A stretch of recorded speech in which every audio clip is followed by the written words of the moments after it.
లేదు, నేను చెప్పాను కదా, నా ఐడియానే కాదు ఇది.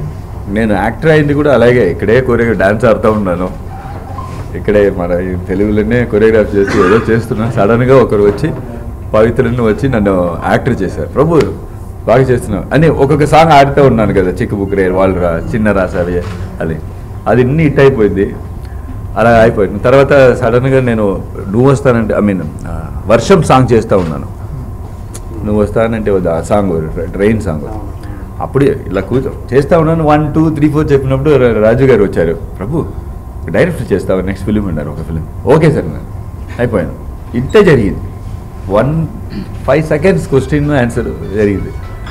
ప్రొడ్యూసర్ కూడా అంతే. మన పార్ట్నర్ గణేష్ సార్, ఐసరి గణేష్ అన్నారు, సార్ మీ పేరు మీద నేను ప్రొడక్షన్ పేరు పెడతాము సార్, ఫిలిం చేస్తాను. ఓకే సార్ అంతే, ప్లానే చేయలేదు. అలా అంటే దేనికి హెసిటేట్ చేయరు. ఓకే బాగుంటే హెసిటేట్ చేయను, బాగా లేకపోతే అప్పుడు ఏం తెలీదు నాకు. కానీ డ్యాన్స్ మీద చాలా సినిమాలు వచ్చినా కూడా ప్రేమికుడు అంత హిట్ అవ్వలేదు, ఎందుకని? అవన్నీ ప్రేమికుడి లాగా లేదని. అంటే డ్యాన్స్, అది కూడా డ్యాన్స్ కొద్ది బ్యాక్గ్రౌండ్ ఉండేదే కదా. అదే అంత లెవెల్ లేదని, అంతే లేదు. జనరల్గా మీరు అన్నిటికీ రిహార్సల్ చేస్తాం. మే సఖ్యం ½ hour రిహార్సల్ చేసాం. ½ hour. రితిక్ రోషన్ నాకు నేషనల్ అవార్డ్స్ ½ hour చేశాను నేను. తర్వాత అది కంపోజ్ చేసింది కరెక్ట్గా ½ hour చేసాం అంతే.